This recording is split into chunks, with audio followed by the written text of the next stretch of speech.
Assalamualaikum, halo Mitra QR, selamat malam, selamat jumpa lagi dalam QR Talk, sebuah forum diskusi praktis tentang organization excellence, leadership, self-development, and collaboration berdasarkan trust dan respect untuk tumbuh maju bersama. Our session tonight is a very special, as not only it is the final session of or session number 5 of QR Talk Global Webinar Series, with main theme of becoming future ready organization that we started around, if I'm not mistaken, 8 months ago. Taranjit, I know you know that, and therefore again we will have it in English. So to be fair for everybody that already joined from all around the world. And it is also very special because tonight's session is happening from QR collaboration with CMI, a Chartered Management Institute, a management education institution based on UK. So there were around 200 people registered for this session. So hopefully they all coming soon.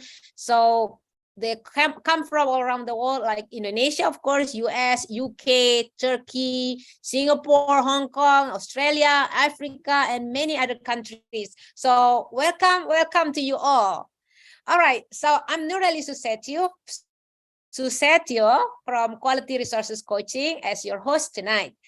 As mentioned, this is session number 5, QR Talk Global Webinar Series, Becoming Future Ready Organization, with very, very interesting theme, which is Project Management, Borderless Work Nature.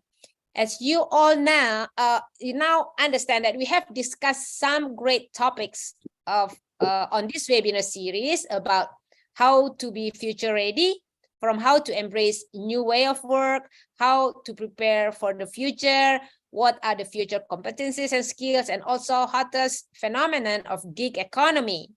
And tonight, I think it's good time for us to talk about project, one of the inevitable work nature that will be happening a lot in today's digital world. So it would be very useful for us to take up the theme around project management. And that is our topic tonight. So what makes a project successful? What make it fail? What it takes to do the project? Is it technical skill enough, or can we do project on our own? A lot of questions around the project management. So to get all the answer, here with us tonight, an expert on this area, Major Dr. Prebagaran Jayaraman from Samudra Management Consultants, Kuala Lumpur. Good evening, Dr. Preba. Thank you for making time. Good evening, Ibu. Okay. Yeah, thank you for making time to share your valuable thought with us tonight. It is hugely appreciated. All right, Mitra QR, get ready. And for the good flow of our discussion, you are kindly suggested to please mute your microphone and turn your camera off unless we are ready for picture, okay? So we will have question and answer segment later on, but in case you already have question before that time, please feel free to write down on the chat room in both this Zoom meeting or in the YouTube, okay? So our discussion will be moderated by the one and only Mr. Taranjit Singh. Good evening, Mr. Taranjit. He's the CEO of Quantum Step Advisory based on in KL, and a quality resources consultant partner, a senior consultant with 25 years plus experience in helping big corporations in Asia Pacific and Central Asia, including human capital advisory and business transformation.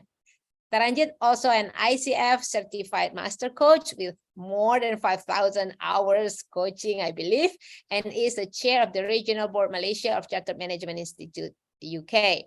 So let's welcome Mr. Taranjit. Good evening, Mr. Taranjit. Welcome to the QR Talk. Thank you so much for making time for being with us again tonight. So before we continue, shall we take a picture, Taranjit? Of course, let's do that. Okay, so let's take picture of the moderator and also the participant all of the attendees of the webinar, please turn on your camera so then we can have your beautiful face on the screen. Admin, please help us. Okay. 1, 2, 3. Yeah. Okay. One more. All right. Thank you. We One have more. people, yeah, we have people coming in. Let's do another one. Give them time to. Okay. to Okay. on their Let's end. do it later. Another one, right? Bila. Yeah. Okay. So without further ado, let's start our discussion. And for that, I'm handing over the forum to our moderator. Please, Mr. Tarajit. Now the time. Thank you. Thank you. So, Can we mute the yes, please. Thank Okay. you. Yeah. So, first of all, good evening, all. Welcome to the global webinar series that focuses on becoming a future ready organization. Thank you to Ibu Nurleli for the very kind introduction. My name is Taranjit Singh, and I'm the chair of the regional board of the Chartered Management Institute, Malaysia. For those who are unfamiliar with CMI, I would encourage you to pop over to our website at www.managers.org.uk to get a better insight into what we are all about. Essentially, we are all about turning accidental managers into conscious leaders. And this in turn will lead to better led and better managed organization. So no matter whether they are small SMEs or large state-owned enterprises or MNCs and the like, we can always do with better managers and more effective leaders.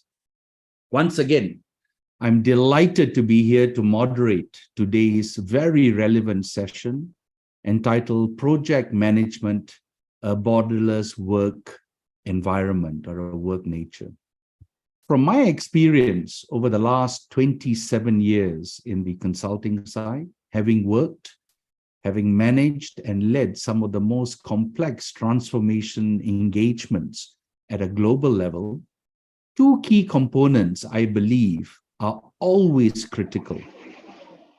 The first one is the accountability of managers, and the second one is standards of excellence.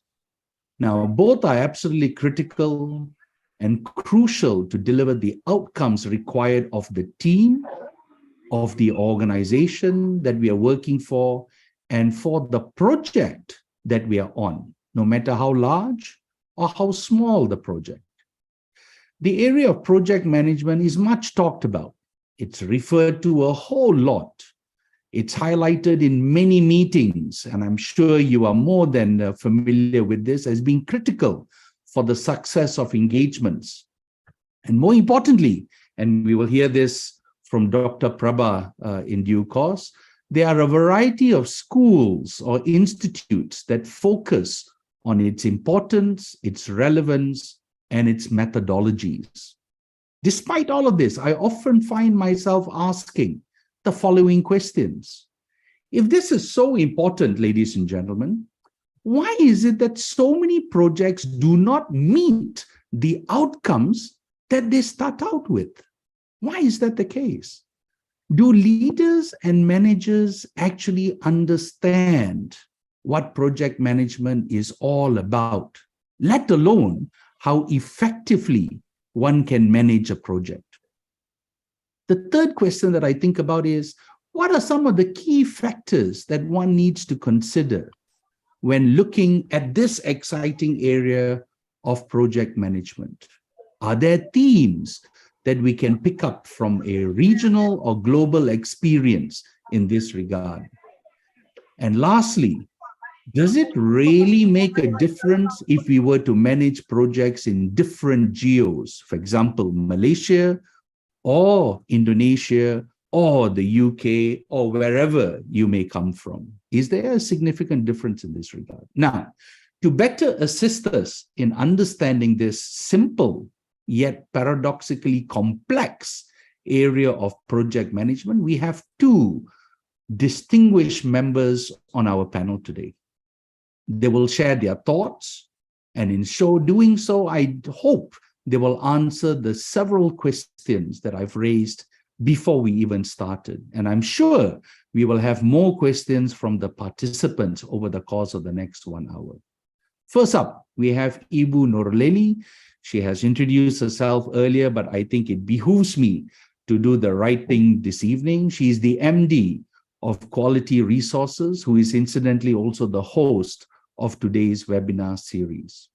Nurleli commenced her career in Citibank, Indonesia, where she was a service manager with a focus on quality management. And over the passage of time, she went on to play in the area of Six Sigma and subsequently took on a VP role at CIMB Niaga Bank, Indonesia. She then went on to lead the area of Islamic banking in Bank Permata. And then she took on the role of executive leadership coach at Maybank, Indonesia. Today, Nurleli will be sharing her thoughts on what she sees playing out in the Indonesian project management space. And in turn, this will have ramifications on the area of talent management and how we effectively manage our talent pool. So Nurleli, welcome to this forum. Next, we have retired Major Dr. Prebagaran Jayaraman.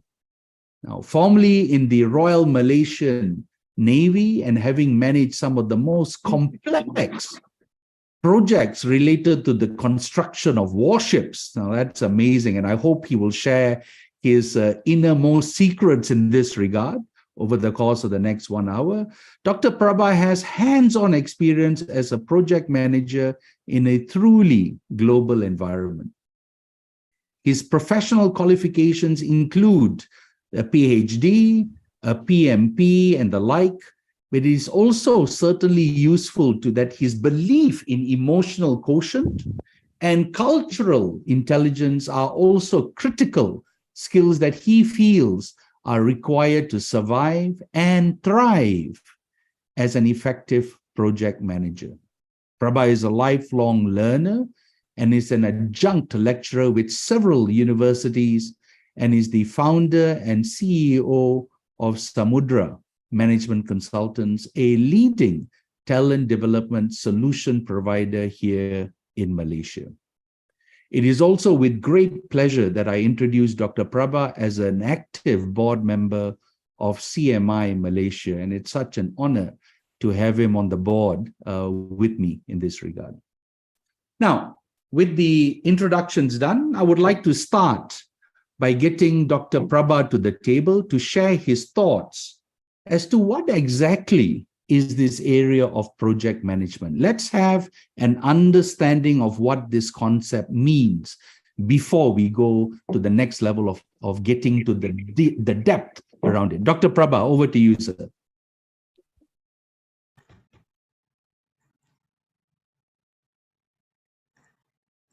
Thank you very much, my friend Taranjit, Ibu Nurleli, and the entire team here. Project management. Nowadays, if anybody asks anything, we just Google it and the answer will come. But I like to emphasize, knowing is not knowledge. You know, knowing means your Wi-Fi is working and that is cheap. So allow me to share the theoretical definition and then I'll share some practical perspective. This is something you can Google. Project management is the use of specific knowledge, skills, tools, and technique, not to deliver a building or software or bridge, but to deliver value. Taranjit did mention about outcome. For example, you may invest on a software, right? Any form of software, but the physical software is literally useless if it's not achieving the desired outcome. For example, improve business processes. So that is something that every project manager must be aware, the value creation. Some time ago, I was involved in a small project in a state of Sarawak with the public service department, they were building bridges. For some, it will be a skill. But for project manager, it's improving the socio-economic condition of the rural community. Previously, they were farmers. They were involving with, they depend on a middleman to sell their vegetables or the farm product. But now, with the bridge, they can cross and sell it themselves for better price. In another word, the construction of bridge enhance people's quality of life. This is what we need to pay attention. You know, for example, now sad to say our friends in Turkey and Syria are struggling, and many parts of the world are there to support the natural relief effort. That is a project, because it's an international community. There will be cultural differences, and understanding the integration of multicultural ability to add value. That is project. And for example, you want to go and start a new product or new services in another part of the world.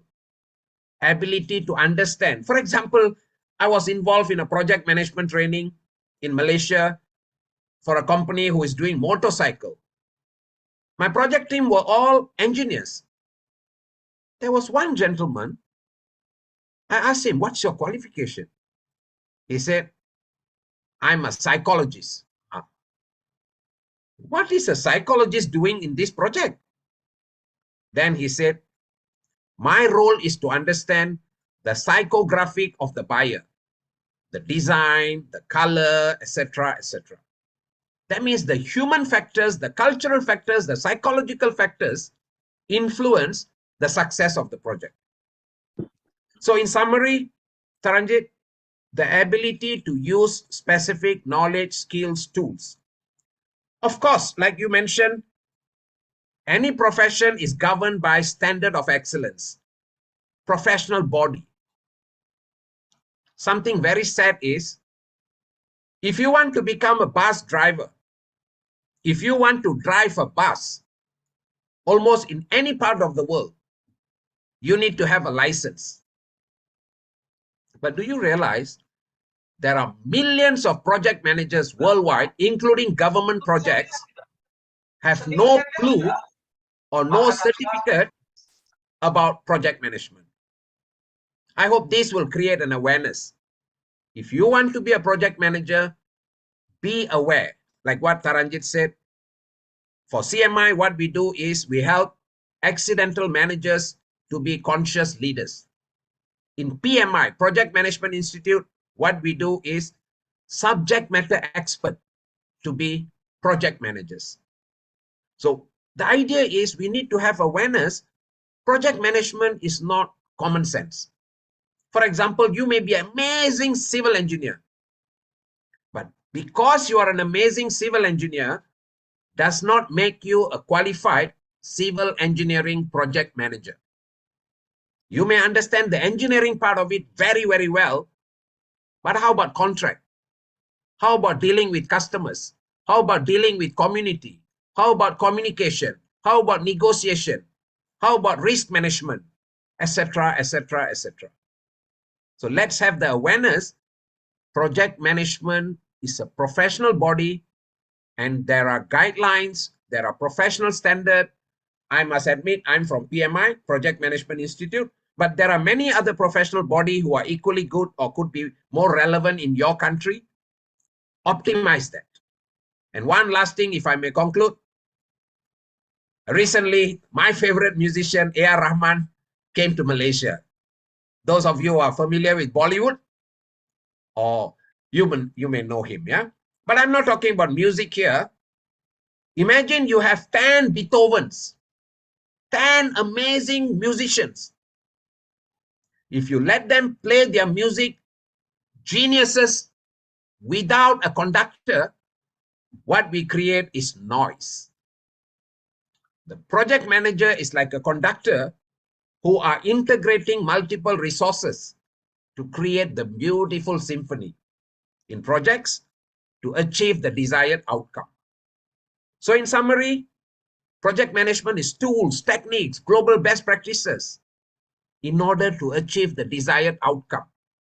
The desired outcome is bringing value. And I hope our conversation here will create that awareness.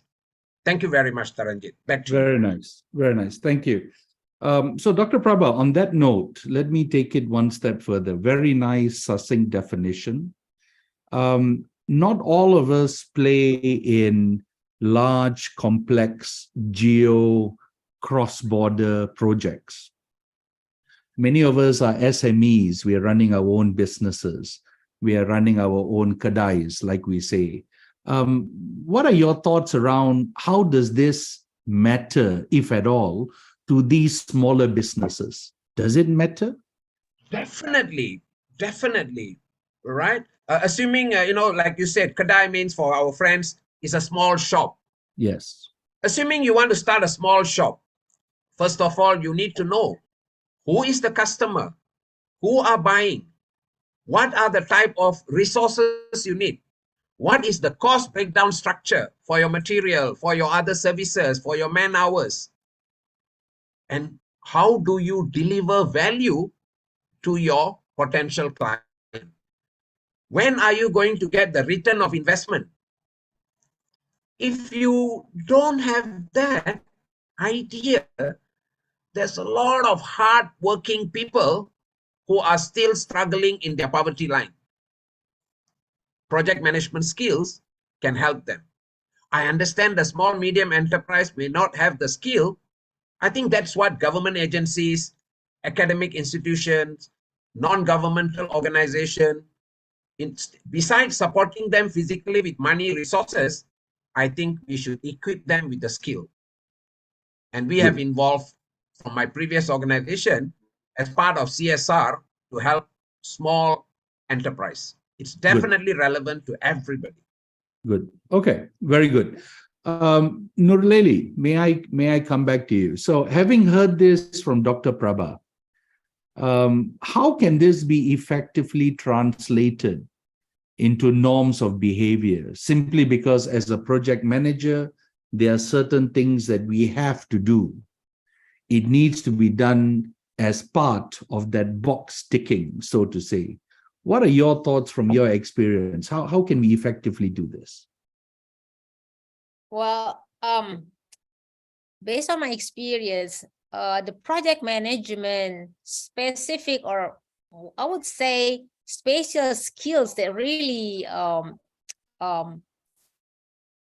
unique is to bring people together and work together to achieve a common goals. So rather than check the box that everybody already done their deliverables. So I mean, so it's nothing like Dr. Preba said. It's just like 10 Beethoven make a noise, because there is no synchronization, there is no one theme, there is no bring people together that will bring the outcome that really impacted to people life or to the higher purpose of project. Actually, that's how I see it works, is like that, so that's a unique thing that's beyond Dr. Prabha said before, it's SME, it's beyond SME of any specific area that a project work on. That I think that's what I can say about that. Sure.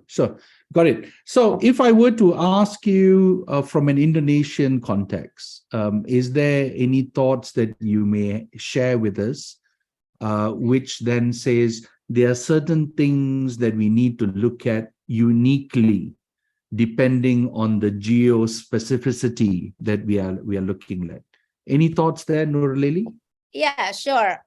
First of all, thank you, Taranjit. And I'd like to thank you, CMI, and everyone in this room for joining our discussion. So I see a lot of people here. Sorry.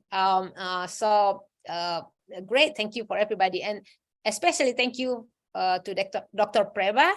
I think what a great stuff that you just shared. I found many insight from what you just shared, because I might work on the project management area, but I believe we can always learn from one to another, right? So yeah, Sure. I have some experience involving in project or some sort of project, and mostly like everybody else, I witness project works around us all the time, don't we? Yep.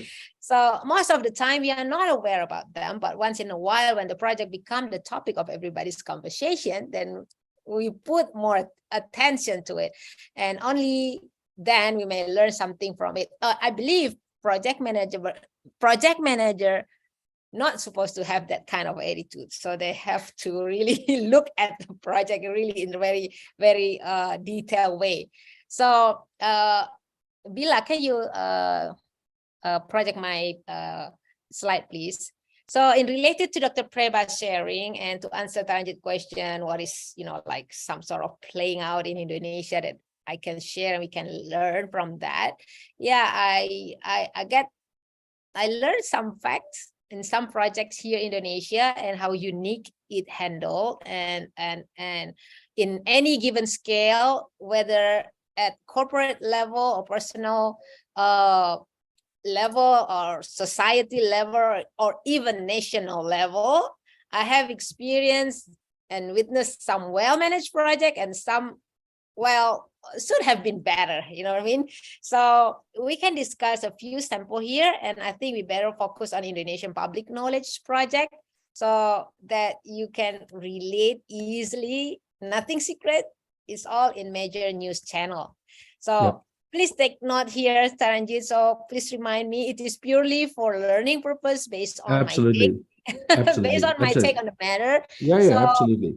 no political or other agenda here. It is project that are being in public knowledge. So I'm not planning to criticize or attack anybody or parties Sure. to set this. Yeah. Thank Okay. you. Thank you. So next slide, Nabila.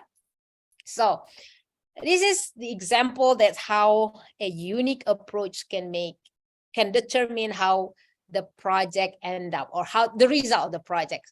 As we all have been through the rough time during pandemic COVID-19, Indonesia was no different. Indonesia is among the top group in the world that successfully handled pandemic COVID-19 with all of these projects and programs to strike the pandemic.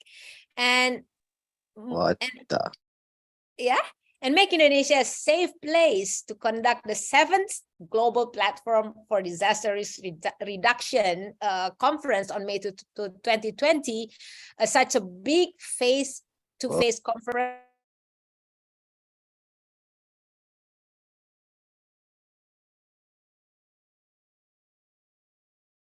Nurleli, you are muted.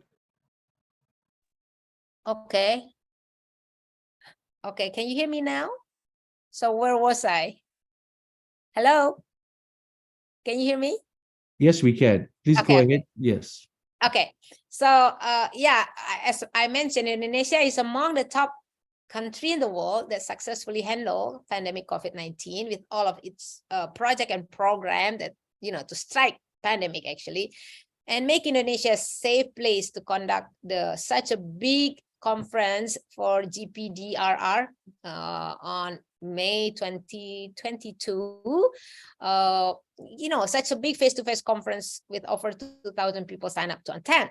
So President Jokowi said that basic policy in managing the pandemic was accelerate and break policy. So it's just policy. Every government has their own policy, but this is to balance level of public health and economic interests.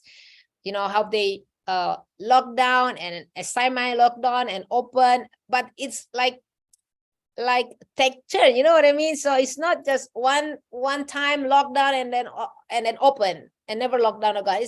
It's not happen like that. It's just like partially lockdown and partially open. So it's really a flow and flexible. But interestingly, the traditional market where most Indonesia do their trading or to get supply of daily needs and never lock down. So the spirit is like remain cautious, but no need to nurture irrational fear, because after all, we got to do what we got to do, right? So So that's one a unique situation that I think. So like other countries, Indonesia also come up with various projects and campaign to manage the virus. I mean the virus spread and more importantly to get people vaccinated. So I think it's not easy work to get 270 million population, to get vaccinated, because even in America 50% of Americans don't plan to get vaccinated, and even 32% adult Republican object vaccination. So yet the vaccination program successfully done to a very large population with over 400 million doses, and more than half of population get 2 doses of vaccination. So as the result, the daily case dropped significantly and economic growth and inflation rate are maintained. So I think it is quite an achievement. How it has been done uniquely, first of all, many project and program that are launched, whether those using push or using persuasive approach, they are all integrated. So we can say that because to make sure the nation is united to strike the pandemic, all public element from authority like ministry and government body to private sectors and corporation, like corporation, hospitals, banks, and corporation, to individual like doctor, influencer, people leaders, religion scholars, are work hand in hand all the way from spreading the common the common message for the awareness, even to chip in to carry the cost, because the government cannot be, handle all of the cost of vaccination. So, but then corporation chip in and to bear some of the costs. And as we know, the communication was rigorous, and the most important about this was using local dialect, because Indonesian has like thousands of local dialect. So not everybody understand in the bahasa, you know what I mean? So so everybody from Aceh to Papua and in between can understand the message perfectly and feel related to the whole situation and get the sense of ownership and accountability to strike the pandemic. So I think this is a example of good project management, whether it's done by intention or it's done by the gut or sentiment, but it works. So I think this is something that we need to discuss later further with Dr. Preba. Okay, Sure. so that's one example that I really like to share, how unique the approach is, and we can tackle like millions of people get vaccinated and we get the result. Okay, so if I may, I would like to share another example that we can also learn from. Sure. It is the hot project actually right now. Bila, can you go to the next slide? So the next interesting project that we can learn from is Jakarta-Bandung high-speed railways, the project that's still ongoing. Okay. One of the main component in PM is managing costs, I believe, right, Dr. Preba? However, as reported, the budget of this project has been swelling like 25%. There must be a reason and rationale behind this, I believe. This is a quite significant budget change, but we are not going to be discussing about the justification here, right? Of course, it is common in any project that the project realization somewhat not perfectly happen as planned, including cost and budget, but usually there is certain level of cost tolerance or variance that we set up front to make sure project manager have some leeway to navigate the project. However, in this project, the percentage of increment is much higher than average acceptable cost or variance tolerance level. Well, usually it's between 5 to 50%, right? And when we are looking into the swelling component, interestingly, the budget swelling is happening almost all across the components, which is in my view, most of them supposedly not too difficult to be planned ahead.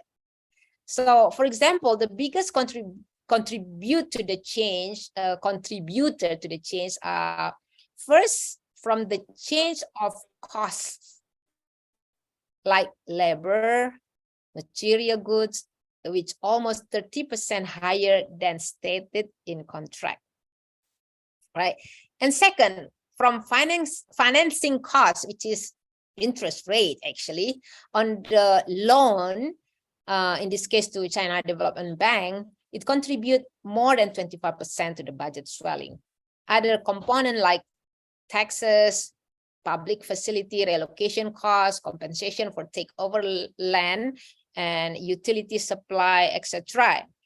And considering state financial situation and PT Indonesia railway cash flow, there is a big chance that this project will delay.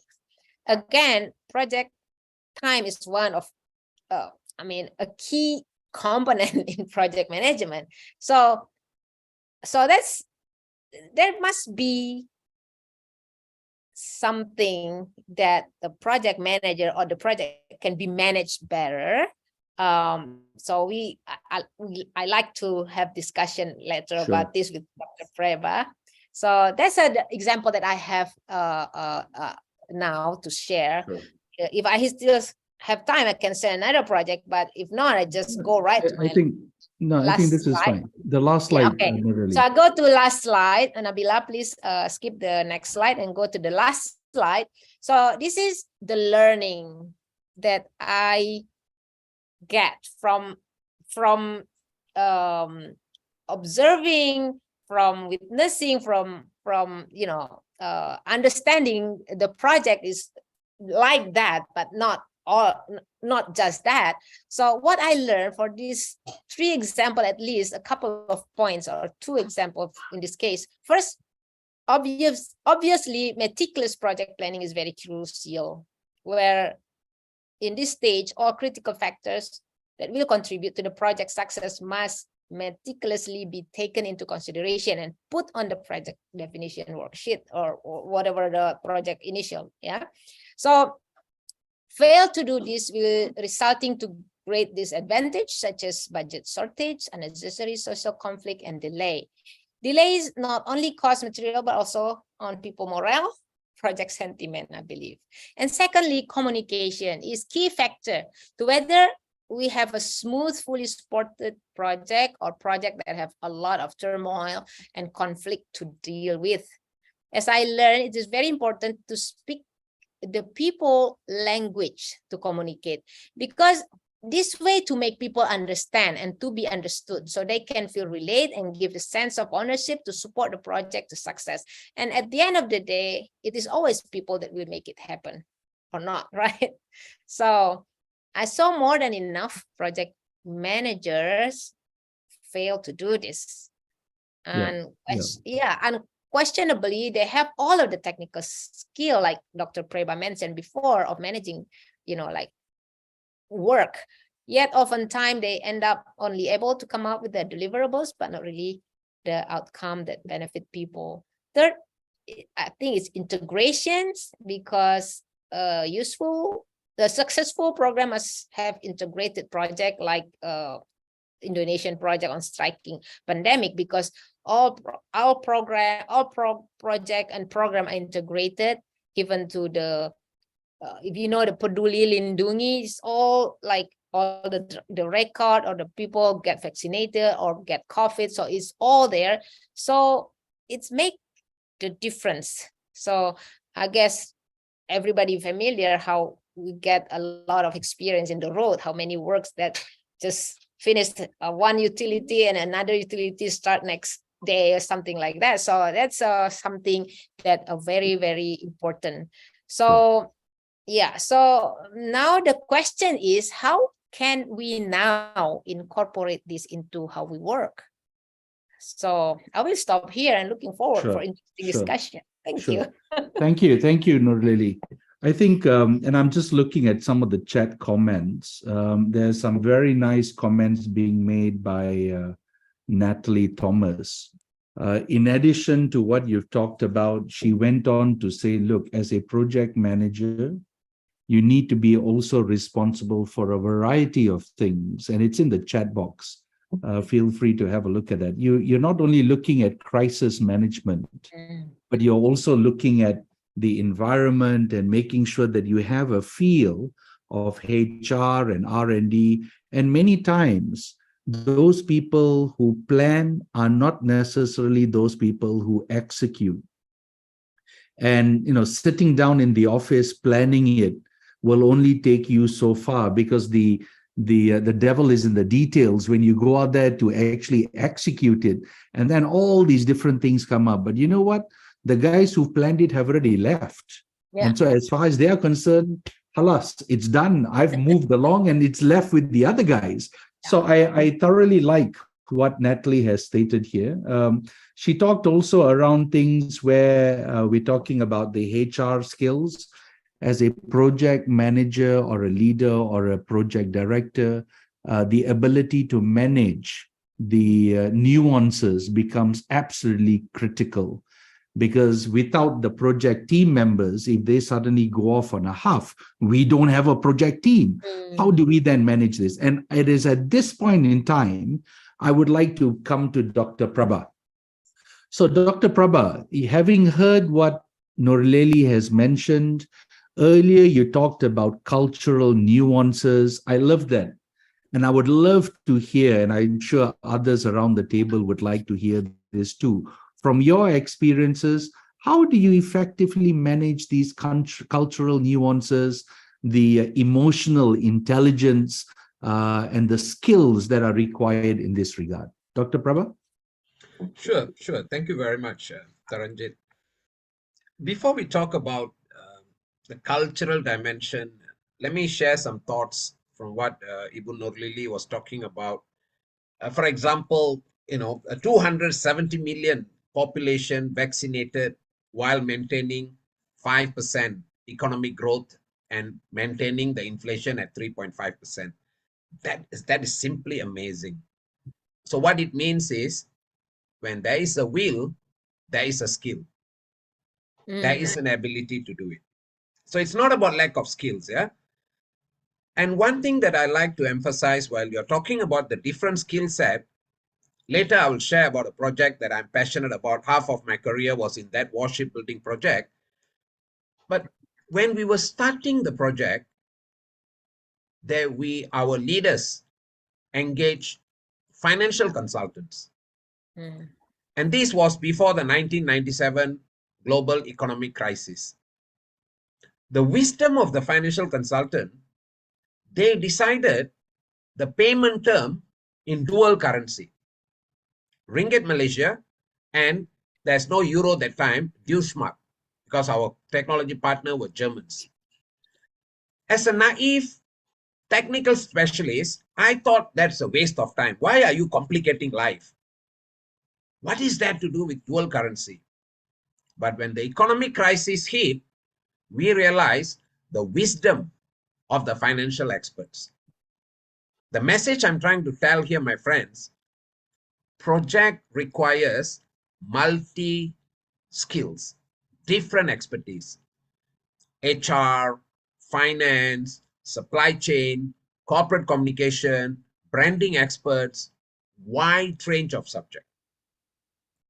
So one need to know our technical knowledge alone is not sufficient. And like what Ibu Nurleli mentioned, thousands of dialect. I'm amazed, yeah? From thousands of dialect, and for the population to create awareness that vaccination is good for us. Vaccination is important. And for the message to reach that public, the ability to communicate with integrity, trustworthiness, and get the message reach the public. That is the wisdom of culture. So back to what Taranjit asked me. When we did our project, we had 20 different countries. I remember once we brought a brilliant engineer, a very senior Navy officer from Australia. who were my technology partner. We flew him all the way, him and his team all the way from Australia to Hamburg in Germany. And he started the meeting with a tone very arrogant. But I know that gentleman, he's genuinely wanted to help us, but he didn't realize the other side, we are dealing with Malaysian Navy officers with the titles, with the rank, and he was not aware the concept of power distance, if you are familiar with it. Countries like Malaysia, Indonesia, we are very conscious about power distance. And this guy was quite rude in his tone, in his intonation, and he didn't understand the cultural dimension of it. Within 20 minutes, there was exchange of messages. Our client, all of them decided to walk off from the meeting. We spent hundreds of thousands to bring the resources, but it was a failure. Not because the Australians were rude, not because our client were rude, not because we didn't plan. The underlying factor was both parties were not aware of other people's cultural content, cultural context. And that is where in today, if you can Google, you can just look at the dimension called cultural intelligence. Any project, including the one you are building in Indonesia, the train project, you may have experts from other countries, financing from China, for example, technology partner from Japan or other European companies, American companies. When we are dealing with that, we need to be aware of the culture. Sometimes being quiet does not mean I agree. Using 4-letter words does not mean I'm disrespectful. Sometimes, once we understand the culture, we will be able to communicate better. And communication is not merely what I'm saying, but what was perceived. Sometimes the intended message and the perceived message could be different because cultural differences. And once a project manager is aware, because just Google, main reason why projects fail, nothing to do with technology. You know, you have Primavera, you have 101 project management tools, but communication, the stakeholder analysis, the requirement analysis, all this requires cultural dimension. I can tell more about it, but what I'm telling is any changes, my friends, ladies and gentlemen, starts with as simple as A, B, C. Awareness before change. I'm so honored that QR resources and CMI and friends all over creating this awareness. Two things. Communication is not just what we are talking about, but what was perceived. And the perception depends on the culture. In psychology, people like Ibu Nurleli know very well the noise in communication. The noise is dependent on the cultural context. So I hope everyone, before you start the project, be aware of the cultural dimension of your project members. Even within Indonesia, within a family, the culture of a father could be different than the culture of son who was schooled in other countries. Here, I'm not talking about local culture, it's about the way of thinking. So a project manager must be aware of it. And it is not a small matter because when communication fails, the financial consequences could be huge. Indeed. Yeah, that is the context. Thank you, Dr. Prabha. I'm just looking at some of the comments made. Derek Graham, good point made by Nurleli on using of a common language, and we just talked about the nuances and the understanding of that culture. Natalie comes back again around the area of appreciating team members and the validating of their concerns. Absolutely. Be humble, be inclusive without making extra work for yourself. There's already enough of work to go around. We certainly don't want any other monkeys on our back. Absolutely. I totally agree. Good one. Then we've got people skills, says Krishnan. We need to get things done through people. That's power skills. Absolutely. Natalie comes back with regular performance and challenge review updates. Using of faxes. I don't know about whether faxes are still valid, but I'll take your word here, Natalie, in this regard.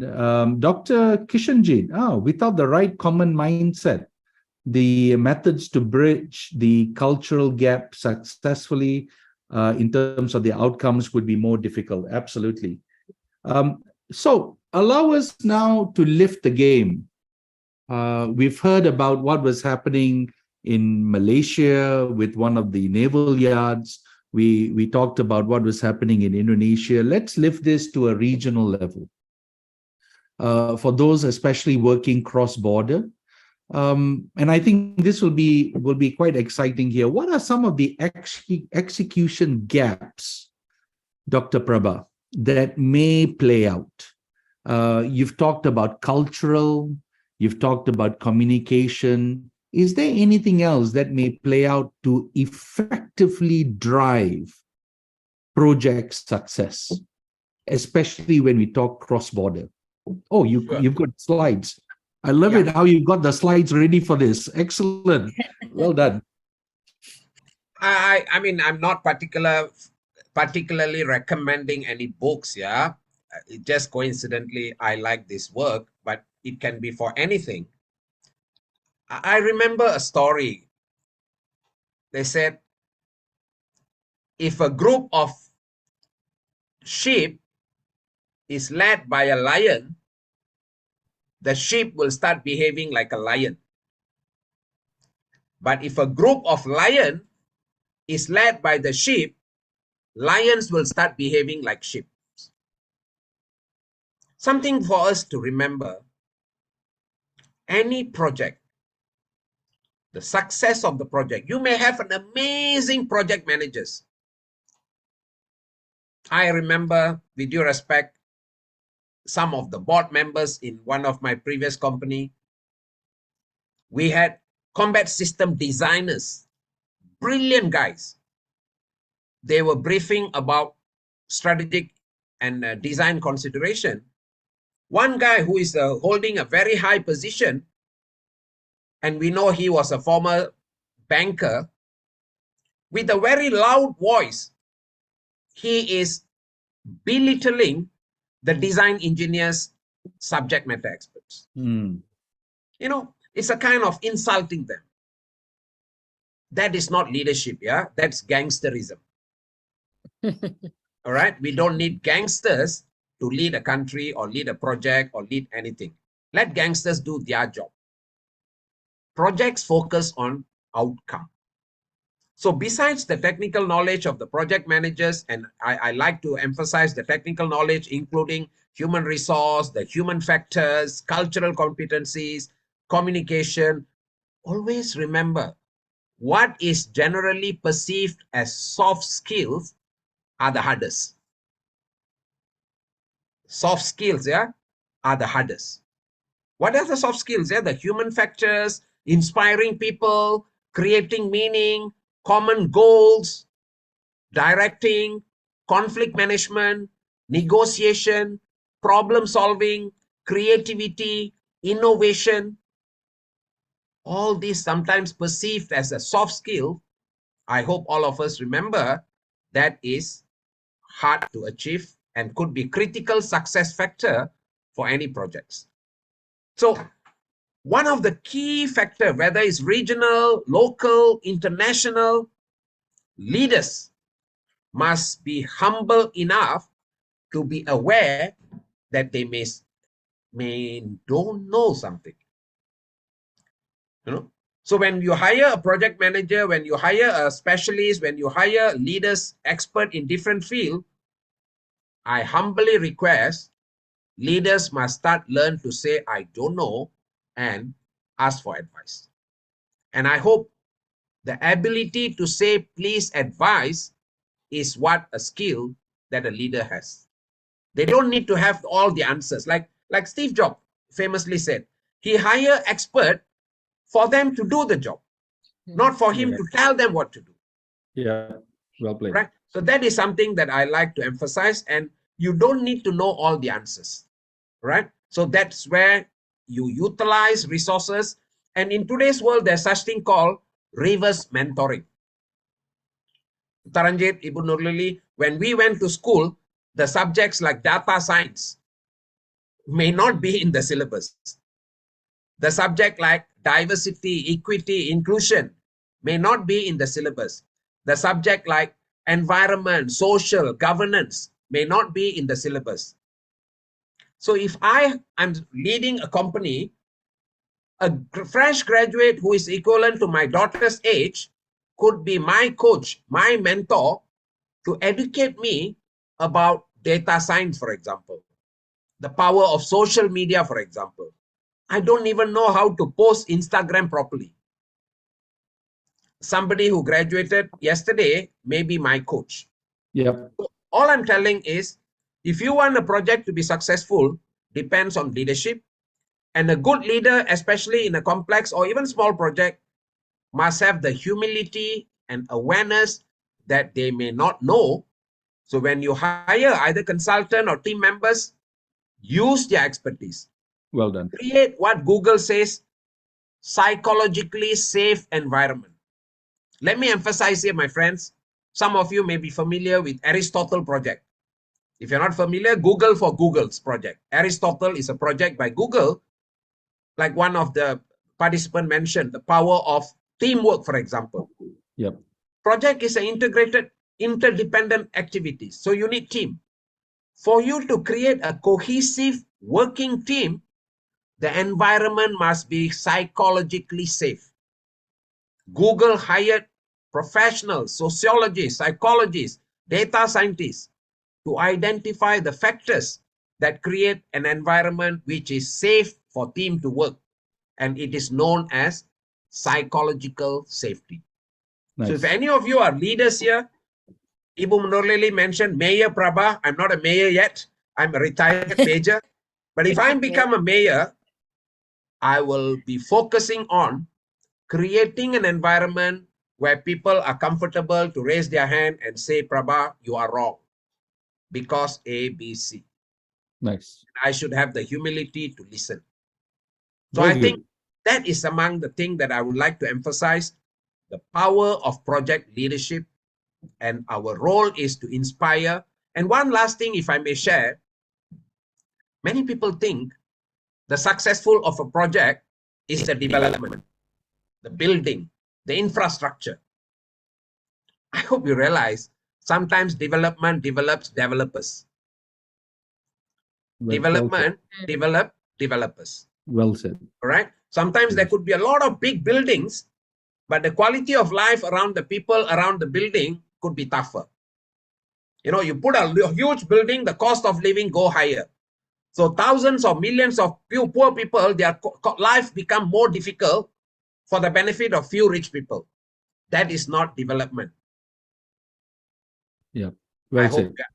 hope we are aware whether the project is bringing value, bringing the desired outcome, enhancing socio-economic quality of life. And in my life, over the 33 years in multiple countries, I've seen after project completed, cost of living becoming more difficult. The poverty, especially urban poverty in cities like Kuala Lumpur and I believe in Jakarta, people are struggling to keep alive. So, Dr. Prabha, that's a very good point. And allow me to just stop you there. Sure. There is, I think, a very clear thought around quality of life relating to extraneous circumstances, which may not necessarily be related to the way the project is managed and what have you. But allow me to come back. I'm just reading some of the thoughts here. I like Natalie's response. I have clients in third world countries who still use faxes and hard copy postal services. Well done, Natalie. Thank you. The other one, sorry, sir, say again. All right. So the other one that also then comes up here is the area of empathy. I think that's very pertinent. How best do we go out there to ensure that we are empathetically connected to the guys around? Prabha, you raised the point of if we have lions or lions leading the sheep, they tend to end up as lions. But if you have sheep leading the lions, I actually will play it around a little bit. You'll probably have the lions eating the sheep, because if you don't have a strong project manager, in whichever way that means, it's also a bit of a downfall for the project too. I need to have people who are able to take charge, yet have the level of humility to say, I don't know, and I'm open to help. However, decisions have to be made in this regard. So I would be a little bit contrarian in my thoughts, Dr. Prabha. Lion being led by the sheep, sheep will be eaten by the lion. So let's be very clear. Okay. So next, what I would like to do is go in one step further, and we are now starting to wind down and start to wrap up. It's been a fantastic, just about 45 minutes or so. Let's talk a little bit about experiences on why projects fail. We started that off earlier. Despite all our learnings, despite all the institutes that are currently promoting and encouraging project management in the nth level, to the nth level of detail, why is it that projects still fail? What is it fundamentally, one or two things that are not being done? And we've talked about communication and all that, but I think it's something a little bit more than that. Ibu Nurleli, any thoughts from you before we go to Dr. Prabha?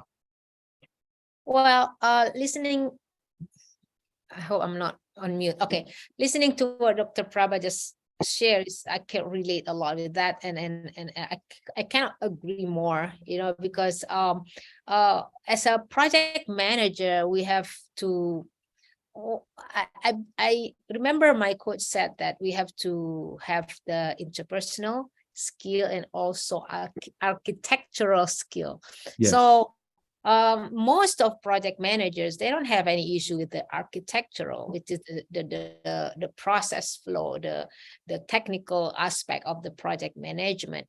But a lot of time, or many times I saw, they are not very good on the interpersonal aspect, where like Dr. Prabha said, creating safe environment for having conversation, because without conversation, so I believe there is no there is no unity of the issue between us, and if people feel safe to speak their mind, to say that I don't know what I don't know, so the communication gap can be bridged. So it must be started from the leaders, the project leadership that Dr. Prabha just said, that you just the product manager just need to show or to lead or to set the example that I can also don't know what I don't know. So we are here together as a people that are responsible or wanting to achieve something that really meaningful. So so I think that will be required.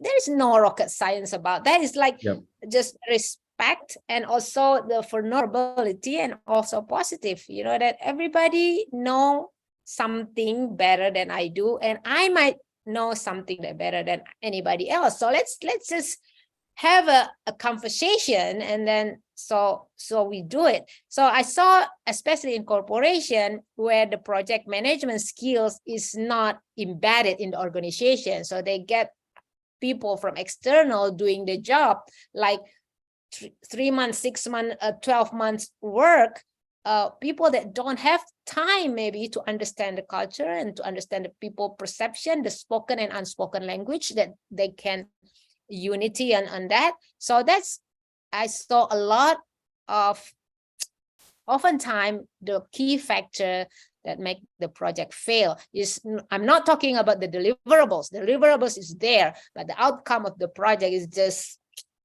go just right under the rug, because nothing happened after the people gone, the people that managing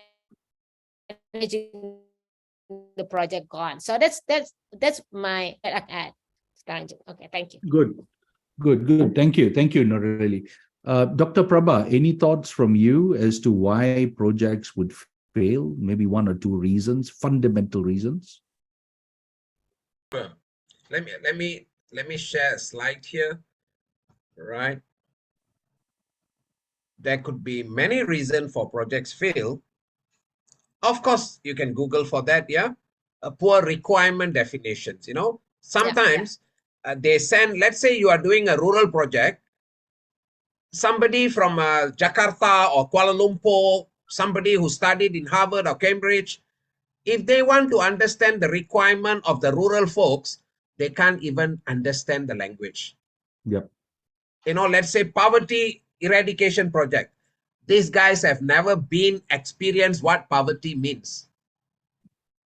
All right. So you don't understand other people's requirement. I have involved in a rural project where the toilet was designed for a school, which is a hi-fi toilet without enough water supply for that quality of toilet, and the entire infrastructure is a waste.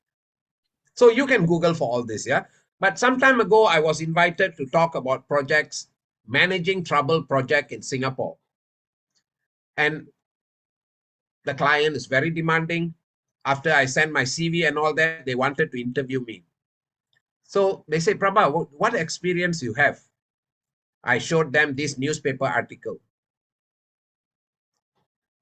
July 2005. 5.4 billion ringgit worth of project was a mega failure. And a project like this can't be failed because of the top leaders alone. Yep. Project managers like me were equally screwed up. I can list all my failures and it will become a book. That level of mistakes I've done in my life. That's for a separate webinar, Taranjit. Sure. What I'm telling is, if you want to understand failure, we failed terribly on 2005. Within 11 months, we delivered a successful project. This again appeared in the national newspaper as a success story. But unfortunately, success stories were not commonly shared. Failed project was highlighted all over the world, right? But that's a separate question. Yep. Why project failed?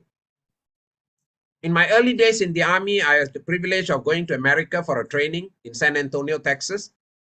I was impressed by a military unit called Center for Army Lesson Learned. Call is Center for Army Lesson Learned. Make a difference in our Army, what we called it, submit your after action review. Meaning, after your action, what went wrong? Thousands of projects have failed, but what was the lesson learned? Who was accountable for it? Is it a technical factor? Is it a human factor? What are the factors? Once we capture the lesson learned, it will be what we call as organizational process asset. In projects, assets is not only buildings, but also knowledge. If knowledge is not well captured, probability of similar failure will be again and again and again. So why project fail? A lot of project managers are accidental project managers. They are like what Ibu Nurleli said, they are not even aware what they don't know. So normally I ask, if you don't know what you don't know, how do you know that you don't know? Right? That is when my last slide here is talking about the idea of how we need to be aware. Many of our friends were talking about human factors, empathy. And I hope Zachary Wong is a project leader in America. And I love his book. I use this as my references for my work. Human factors in project management. All right. So why projects fail? Number one is communication. not understanding other people's requirement, not able to have a common goal with the outcome, and not necessary technology. And of course, ethical issues like corruption and so on is also something to be paid attention in relation to governance. Nice, very nice. So allow me to thank you, Dr. Prabha. Allow me to refer to some of the comments raised. And I'm going to go to Jamil. Now, Jamil has talked about performance reviews. It's worth your while. From a CMI perspective, there's a nice way of doing remote performance link. Feel free to have a look at that. I would also now like to go on a little bit more. We talked about mindfulness, awareness from Natalie again, very nice. We continue to a very good question asked by Kishanjit. And this is a very valid question. Building on Ibu's point, does the panel think that there is an overemphasis on deliverables rather than project impact? Love the question. And there is a significant divergence. Tick the box, but has the impact been there in the way it ought to? And Dr. Prabha, let me start off with you before we go to Nurleli. Well, thank you very Your much. thoughts, sir? Yeah, Dr. Kishan. Listening to this, I can't help it but go back to the year 1982, where our Malaysian football team beat the South Korean when we are supposed to qualify for the Olympic.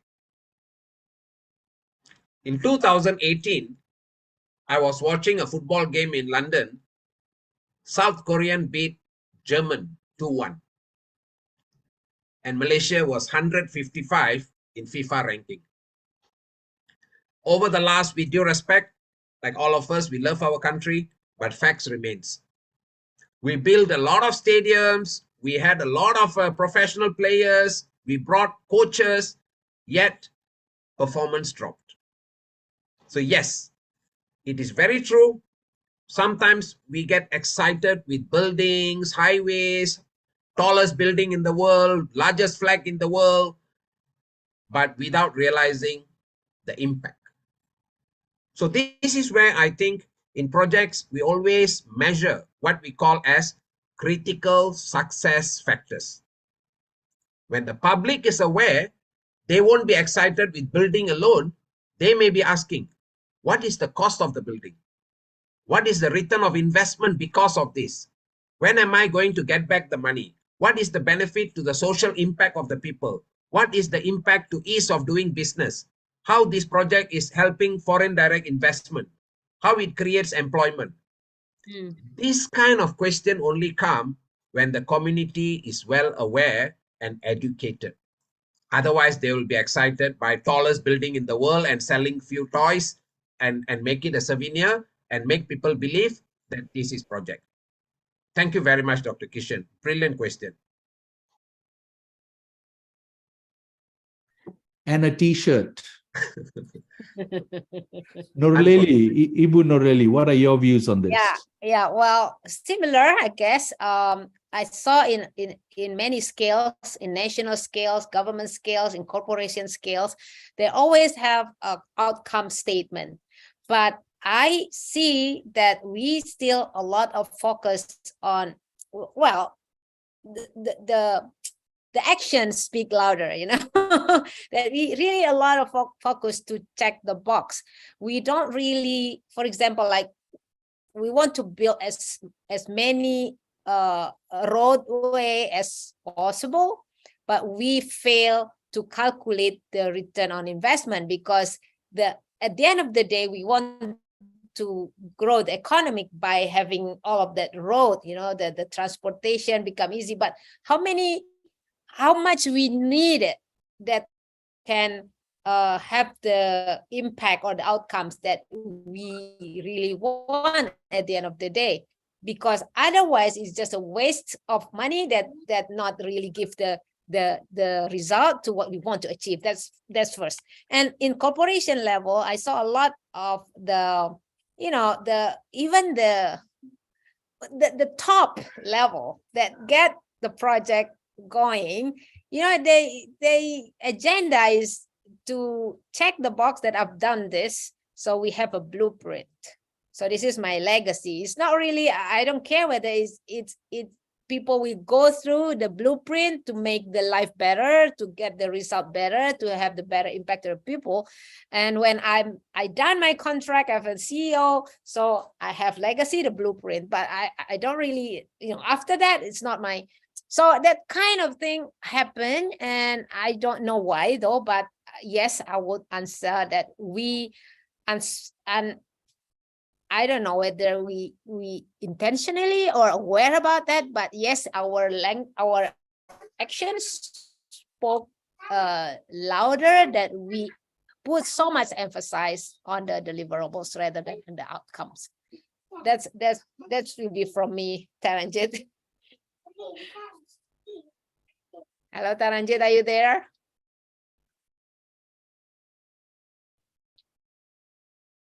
Are we missing Taranjit, Preba? Yeah, I guess I think we need so. to Okay, so let's yeah, while waiting for Taranjit to come back, maybe we can answer some question if there is question. Admin, is there any question? I don't follow the chat. Is there any question that we should respond to? It's from Nurleli Susetiyo. Okay. Okay, so okay, this is the question. Maybe I think Dr. Preba, this is related to you. As far as I know, project is the sequence of activities which has a start and an end. One of the main thing is that we have to state the goal. If we can achieve the goal, should we also consider the side impact of completed project? Very nice, yeah. I thank you very much, Bapak, for this wonderful question, yeah. Sequence of activities. And in today's world, there's a lot of companies are practicing what we call as agile project management. It is not necessarily linear, yeah. It is agile. It is what we call as iterative, right? Yeah, that is number one. And I really like your question about the impact. For example, imagine somebody make one nice building at the top of a river, and because of that, the water quality is affected, and this is impacting thousands of other people. So anyone with a little bit of conscience, they know they are leaders. So if you are not responsible for environment, sustainability, you are murdering the future generations' right. You are robbing the future generations' right. That is not leadership. So if any project is impacting quality of life, quality of environment, soil, water, underwater quality, ozone layer, all these are fundamentals. And in today's world, ESG, environment, social governance, is a critical factor in any project. I remember many years ago, I had a privilege to come to Kalimantan. You know, I don't want to name the organization. They were dealing with oil palm. And the company was, the parent company is public listed in London. The organization is so committed for environment. However, there were reports that orang-utan being killed in Indonesia, and that affects the stock price in UK. So we went there to establish an ISO 14000 environmental management system and another project called Roundtable for Sustainable Palm Oil with a few experts from an Indonesian university. We developed the manual in Indonesian language. And you know what? The company that we were dealing with is so committed for environment. Both sides of the river in that estate 50 meters are left for animals. That level of commitment. So yes, any organization, if you want to do a project, if you're not able to study the impact aspect assessment for the future generation, the environment, I would consider that project a major failure. It may benefit somebody, like I said, sometimes developers, but that's not project, that's robbing the nation or robbing the future generation. Okay. Well, I agree with you, because it's really not only thinking for now, but for the future. That's why we do the project. We have the project for the better of the future. So that's I agree with you. So is there any other question, Bila?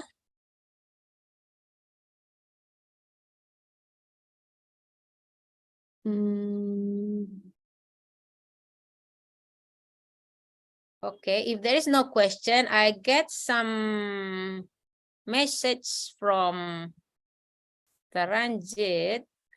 Oh, where is it?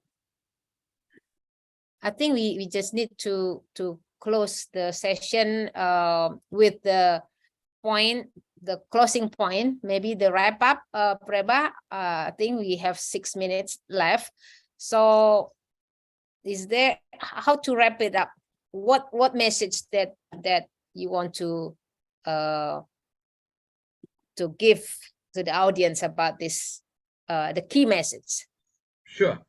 Let me emphasize one thing here, that the very, very fundamental, I hope our conversation with Ibu Nurleli and our friend Taranjit, with the support of CMI, QR resources, etc., has created an awareness. Project management is not common sense. It's a professional body of knowledge. I'm using PMI as a global standard, but use any standard. There are multiple other institutions. Be aware of that. Don't take up a project manager's role or project director's role or any project leadership role without understanding that project is a multidisciplinary. There are various body of knowledge need to be integrated. Just because we have the technical knowledge won't qualify us to be a good project. And be aware of the human factors. We may be technically sound. The human factor is very, very important. And in a global projects, which are common in many countries, many organizations, we have people from different culture. Be aware of what we call as cultural intelligence, or CQ. What it means? The ability to relate and work effectively in culturally diverse situation. Not the way you exchange business card or say one or two nice words in other languages. That is not cultural intelligence. Being aware and genuinely respect other culture. Don't have this cultural arrogance saying that I am from advanced country, you are from a underdeveloped country. Who define development? Just because you have a tall building does not mean you are a developed. Just because I'm living in a rural area, it does not mean I'm underdeveloped. So be aware of that. So once we understand one last thing, PMI, Pulse of Profession, says 11.4% of investment is wasted due to poor project performance. That is $114 million for every $1 billion project. Wow. Let me end by telling one story. About 30 years ago, I attended a class, Tuan Haji Rahman Dalip, one of my first teacher in safety. He walked into the class, he showed a slide. If you think safety is expensive, try accident. If you think safety is expensive, try accident. In our context today, if you think project management skills is expensive, try the cost of failed project. The opportunity lost because of failed project. And like Taranjit said, the lions may kill the sheep, Mm. But that's not what leaders do. They don't kill people. And even lion, when they're hungry, if they need to eat one sheep, they only eat one sheep. They Yes. don't have billions of dollars stacked in foreign banks in the name of leadership. Think about it, Well my played. friends. Thank you very much. Well played. Thank you. Thank you. Oh, Taranjay, you back? I'm back. Yes, I Okay. apologize. Talk about crisis management. I apologize. For some It's reason, okay. my network Yeah, went down. I take over a little bit, and I already asked Dr. Preba to have his final notes. No problem. So No now problem. I give it back to you.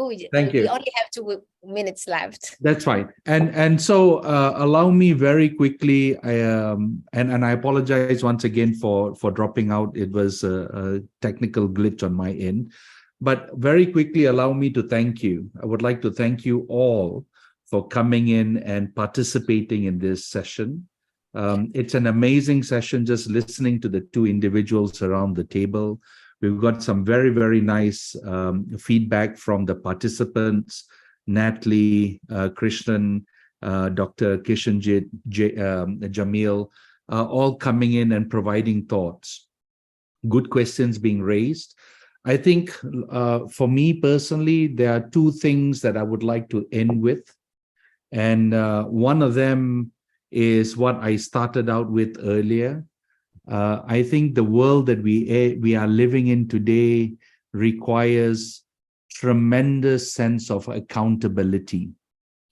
And why do we talk about accountability? We need to be accountable not only for ourselves, but for those around us to do the right thing as project managers, as leaders, as managers of people. But more critically, in my mind, there's also the need and the demand for standards of excellence. Why? Because if I don't know what I don't know, I need to ask. That's a standard that we set for ourselves. Unfortunately, this whole issue of an ego trip starts coming into play, and we lose that in that regard. So standards of excellence, striving for the very best, whether you're a project manager, bringing in people who are able to do the required stuff. And the second one is accountability for the right reasons. Now, with regards to project management, my last thought here is, and I would like to end with Dr. Prabha's, in one of the earlier sessions, he talked about, what was it? No right way of doing it wrong. Help me understand that, Dr. Prabha. Yeah, there's no right way of doing wrong things. Yes. If the project's intention is the outcome, if you don't achieve the outcome, wrong is wrong. That's it. Yes. There's no right way of doing wrong things. And we cannot justify in whichever way that it is the right thing to do because it's wrong. Absolutely right. And I would like to end with that. So, ladies and gentlemen, thank you very much for your time. We've just hit 9:30 KL time, 8:30 Indonesia. Thank you very much for attending this and your presence. Perhaps, Nurleli, if we can take a photograph with everyone now that everyone is here. Yes. Okay. Nabila, please help to take a photograph of us. Please. And maybe undo the highlight so that we can all see everyone around the table. Yes. Yeah. Okay. Turn on everybody camera and smile, so then we can have a nice pictures. Okay, Nabila. Okay. Okay, I will count to 3. 1, 2, 3. Smile. Yeah. Okay. Done. Okay. Done. All right. Would you want to take away the highlights? At least we can see. So both Prabha, me, and you, Nurleli, are highlighted right now. Yeah. And, Is it? It's already gallery view, so we can see. Okay, good. Gallery Very view. good. Okay. Gallery view. Okay. Very good. Okay. Good. Thank you very much, Nabila. All Thank right. you. Okay. Thank you very much. Nurleli, back to you, Nurleli. Okay. Bye, everyone. Bye. Thank you so much. We cannot thank you more. Yes. Thank you. Bye, everyone. Thank you for everything. I really enjoyed it. Thank you. Thank you. Thank you so much, everyone. Thank you. Yeah, thank you. Thank you for the sharing. Oh, Thank sure. you.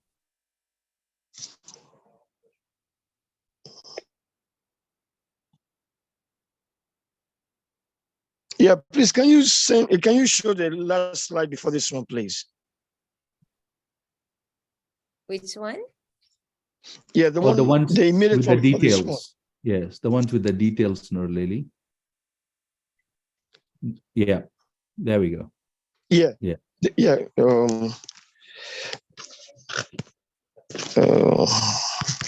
Yeah, please, I'm coming. Yeah, thank you very much. Thank you. Thank you. Yeah, Thank you thank you. very much. Thank you very Yeah, much. thank you. Thank you very much. Thank you. Thanks. Assalamualaikum. Have a good evening. Salam.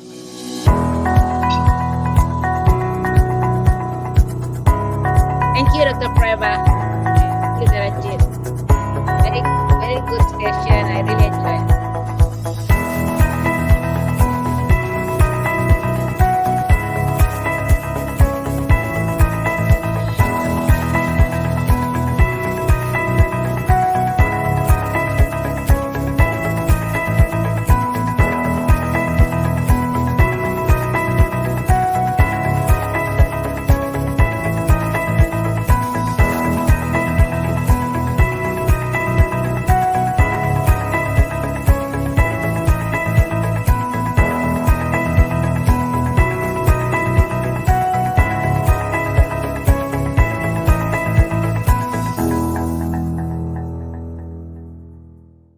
Okay. Thank you, Dr. Preba. Taranjit, I'm sorry I didn't do the proper closing because No, don't worry about it. Don't worry. It's okay. My sincere apologies. For some reason, the network decided to go down 5 minutes before the end. So, and I don't know what happened. So it Yeah, happened. but It happens. well, it's still a good session. It's no worries, no worries. So we still Thank you have, so much. yeah, we still have people around the table. Yeah, We've got Sheila Sofian. will. Yeah, we have Richard and Pooja. Yeah. And I'll be keen to hear their thoughts. We are off the air right now. I'll be Yeah. keen to hear their thoughts. Okay. Whether there's Maybe. anything in particular. Tunggu, that, jangan dikeluarin dulu, Bill. Sorry. yeah. Mau ditanyain. Okay. Whether there's anything in particular that they want to talk about. Yeah. We've got Gabriel. Gabriel. Yeah. Sofian and Akbar. Or Gabriel, maybe Gabriel. Yeah. Or maybe Gabriel had put it on and gone for a cup of tea and he's not Maybe. off it. Yeah. Maybe, I think, yeah. Actually, they get a message to give us feedback or Sure. ask question.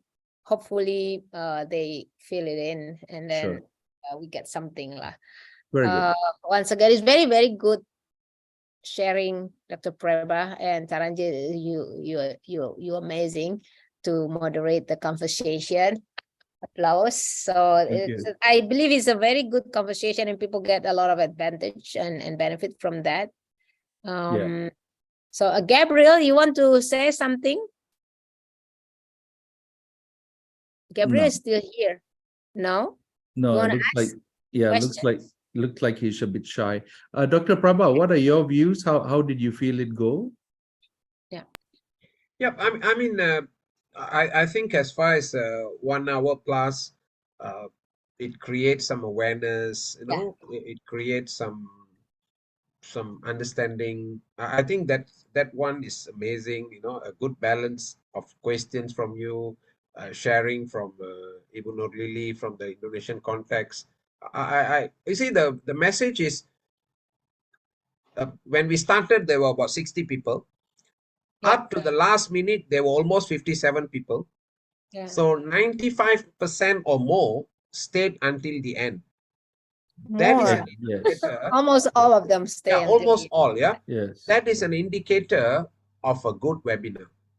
Yeah, Kudos to engagement. your team. Yeah, and I must admit the background work that you guys did, a lot of work. Yeah, we three of us like a movie star appearing.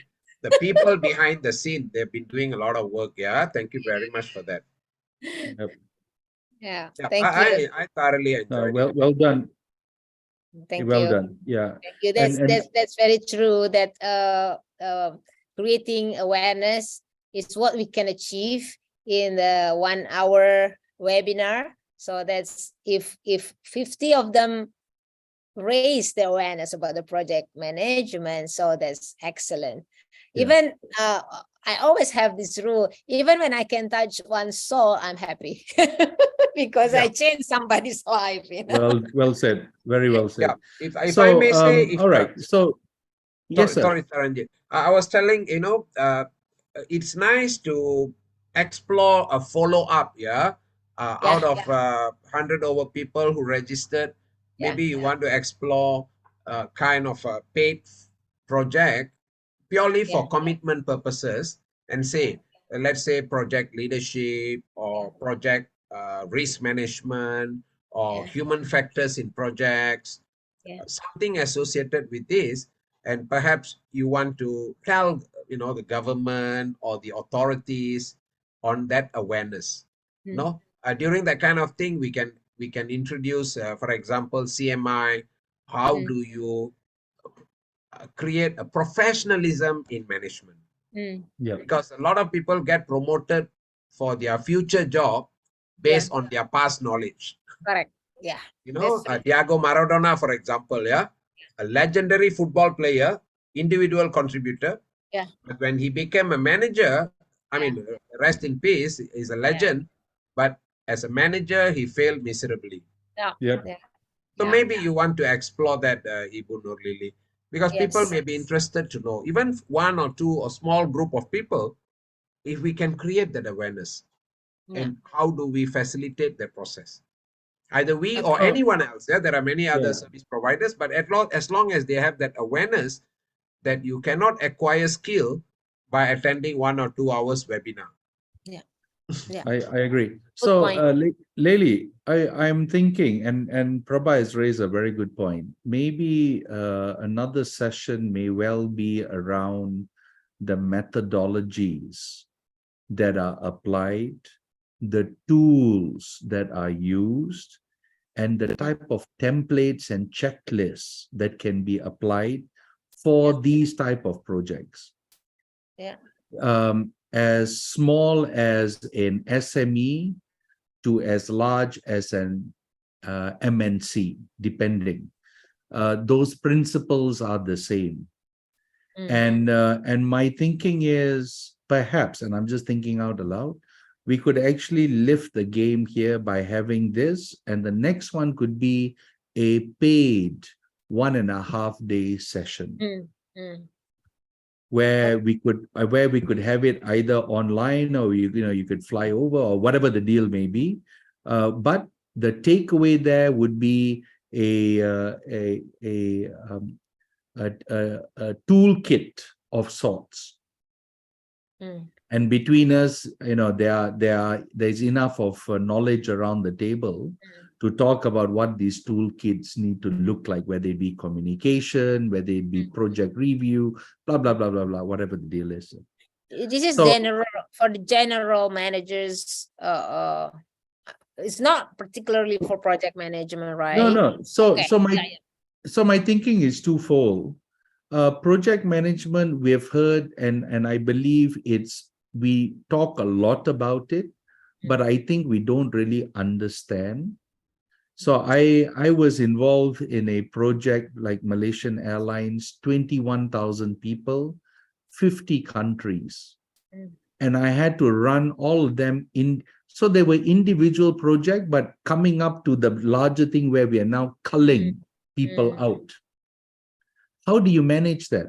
And I had 11 work streams, and that's only my team. Forget about the program that is being run now for 6 billion ringgit. That's another discussion altogether.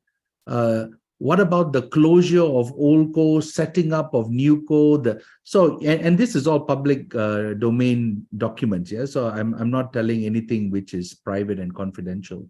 So, and these are some of the things. If you can do those sort of things with the same template, we can do these sort of things with the same template for SMEs. No big deal. So just the thought, whether it be human capital, or whether it be processes or technology or whatever, and we can design something that fits the appetite, given Dr. Prabha's viewpoint, given mine, given yours, and we can come up with something in that regard. So that's one.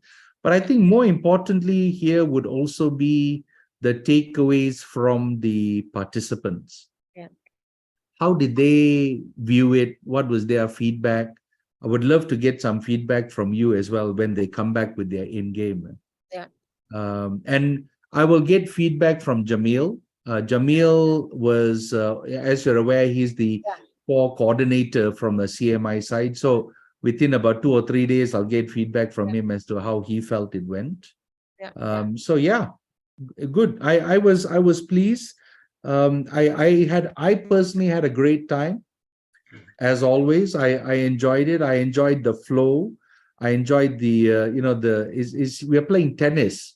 You kick, you hit the ball and the ball comes back and you hit the ball, and so I thoroughly enjoyed it. And kudos to your team, Leli, to Putri and to Nabila. Yes, very well done. Thank you, Nabila, Putri, and Rainy, and everybody else. Very well done.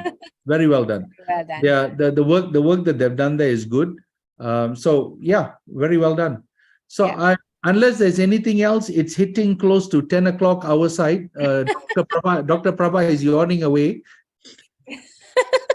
Thank you very much. So I think I cannot appreciate enough for your both No worries. making time for us here and to share your knowledge, your insight, everything to inspire us and everybody else in this room. So I hope, everything good will. Let's Find work you towards it. there. Let's work towards it. Yeah, let's work towards it. Yes. So perhaps Dr. Prabha and Nurleli, maybe we can have another discussion maybe next week. Yes, just sure. to regroup and just see how we want to yes, take this forward. Yes, Yeah. yes, sure. All right. Thanks a lot. Thank you Take so care. much. Thank you. Well done. Bye. Well done. Good night. Bye. Bye. Gabrielnya keluarin aja. Oke. Agung? Agung denger nggak, Agung? Atau cuman sign in doang? Dengerin dari tadi gue. Gimana, Gung? Oke nggak, Gung? Bagus ya, Gung? Bagus ya, Gung ya? Cuman gue masih kagok ngomongnya ya, Gung ya. Banyak yang di-share, cuman gue nggak bisa keluarnya tuh berantakan. Yang sekarang pesertanya banyakan bule, ya, banyakan bule. Iya, kebanyakan English speaking sih. Ya, cuman yang daftar tuh 100 sampai berapa seminggu sebelumnya masih 154 orang ya, Putri ya, tapi yang join cuman berapa itu? Iya, Bu. Nanti biar aja itu si Jamil yang tanggung jawab mah dia. Oke. Iya sih, jadi anyway, a lot of learning. Aku sukanya karena Preba lebih enak gitu, lebih humble kayaknya. Jadi enak kalau diajak ngomong. Oke, thank you guys. Thank you Putri ya. Thank you Nabila. Thank you Thank you semua. Thank you semua. Thank you semua ya. Yo, bye-bye. Good night. Assalamualaikum.